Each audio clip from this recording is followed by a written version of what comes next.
اس وقت پاکستان افراتفری کا شکار ہے۔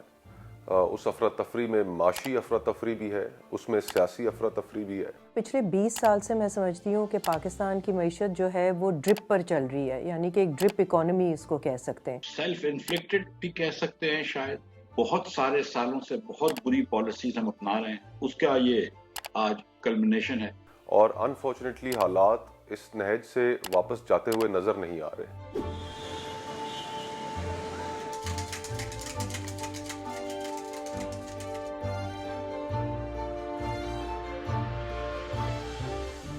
پاکستان کو اس وقت سیاسی گہما گہمی اور شدید مہنگائی کا سامنا ہے۔ اس سے قبل ملک کا بیشتر حصہ سیلاب کی نظر ہو گیا، جس سے پاکستان کی معاشی صورتحال اور موجودہ ترجیحات پر بھی سوال اٹھنا شروع ہو گئے۔ ایسے میں بی بی سی نے چند ماہرین سے یہ سوال کیا ہے کہ پاکستان اس نہج تک کیسے پہنچا، ان مسائل کا حل کیا ہے، اور کیا پاکستان ان مسائل سے کبھی نکل سکے گا؟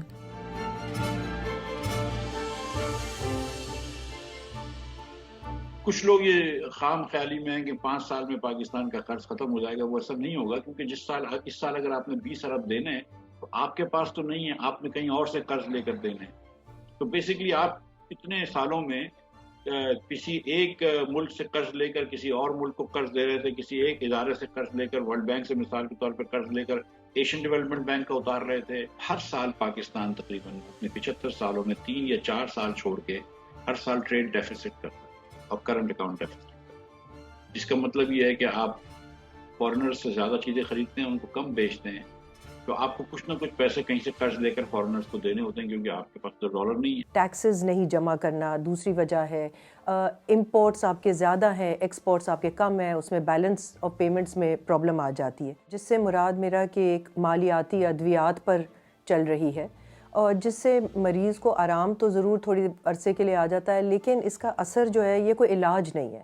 پاکستان یہاں پر اس ملک کی اشرافیہ کے غلط فیصلوں کے نتیجے میں پہنچا۔ اس ملک میں ڈائریکٹ ملٹری انٹرونشنز رہیں، ان کا ایک لمبے عرصے تک اقتدار رہا، پھر انڈائریکٹ ملٹری انٹرونشنز رہیں، اور پھر ہم نے ہائیبریڈ کا ایک نظام دیکھا جو ابھی ریسنٹلی جس کا ایک ایکسپیریمنٹ کیا گیا۔ تو ان 75 سالوں میں ہم نے اس ملک کے اندر تجربات پر تجربات کیے۔ سب اس حالات کے ذمہ دار ہیں۔ دیکھیے، پولیٹیکل پارٹیز اپنے آپ کو اس سے ایکسکیوز اپنی جان نہیں چھڑا سکتی، ان کے ذمے جو الزام آتا ہے وہ انہیں قبول کرنا پڑے گا۔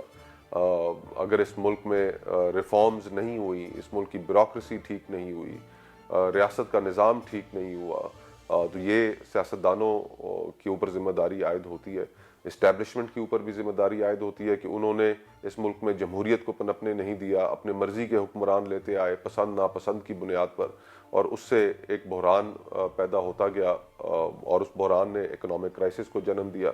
جوڈیشری ذمہ دار ہے کہ وہ اس ملک میں انصاف نہیں دے سکی لوگوں کو۔ اگر آج بھی آپ کوئی کیس دیوانی یا سول کیس فائل کریں تو اس میں دہائیاں لگ جاتی ہیں انصاف ملنے میں۔ یہ بات بھی درست ہے کہ پچھلے 20 سال سے، جیسے میں کہہ رہی ہوں، کہ کسی بھی پارٹی نے یا کسی بھی اکانومسٹ نے حل تو نہیں نکالا اس کے لیے، اور کوئی کرٹیکل میس نہیں بنی تھی، ڈسکشن نہیں بنی، اس کے اوپر نیریٹو نہیں نکلا، سولوشنز نہیں نکلے۔ سیاستدان ہوئے، ملٹری ہوئی، جوڈیشری ہوئی، بیوروکریسی ہوئی،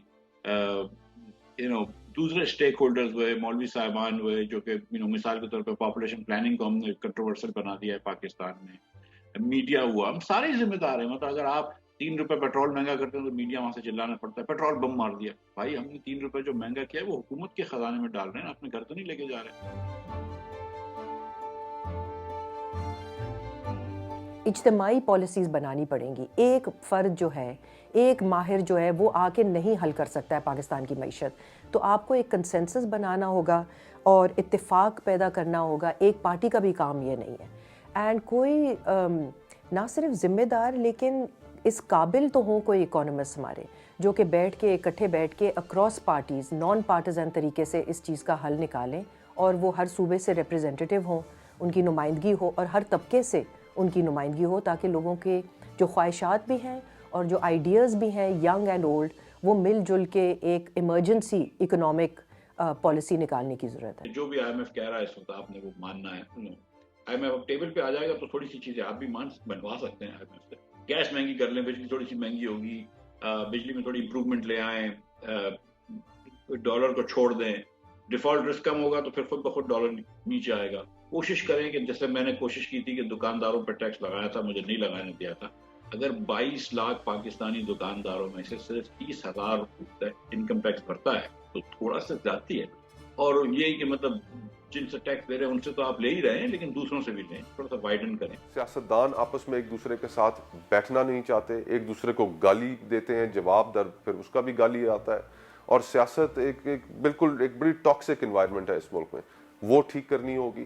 اور اس کے بعد ہمیں اکنامک سٹیبلٹی لے کے آنے کے لیے لوگوں کے ساتھ سچ بولنا پڑے گا. اگر آج ہمیں IMF سے قسط مل جاتی ہے تو 6 مہینے بعد کیا ہوگا, سال بعد کیا ہوگا, ہم پھر اسی مقام پر کھڑے ہوں گے. یہ باتیں جو میں کر رہا ہوں یہ شاید ماضی میں میرے سے پہلے بہت زیادہ پولیٹیکل لیڈرز ہر دہائی میں کرتے آئے ہیں پاکستان کے قیام سے, لیکن ہم نے کوئی سبق نہیں سیکھا. ہم ہر دہائی میں ایک ایسی ہم اگزامپل ایک اپنی تاریخ میں ایڈ کرتے چلے گئے کہ جس سے آج کے دن تک شرمندگی کے علاوہ کچھ نہیں ہے.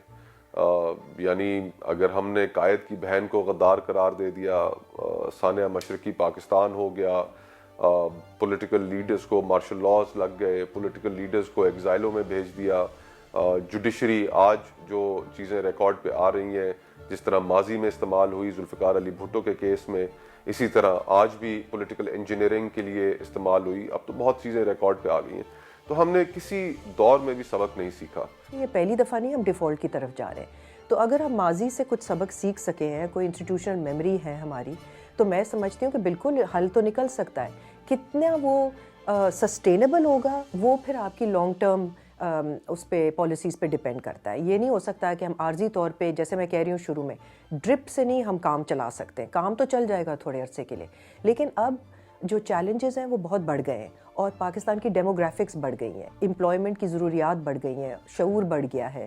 So you have to have an economic policy جو لانگ ٹرم اور ہو اور رسپانسو ہو. زراعت میں اگر تبدیلی لے کے آنی ہے تو ایک پراپر ویژن ایسا بنائیں جن کا لانگ ٹرم اس میں ویژن بھی ہو. یہ عارضی اقدامات بالکل ایمرجنسی میں کام آئیں گے, لانگ ٹرم نہیں ہوگا.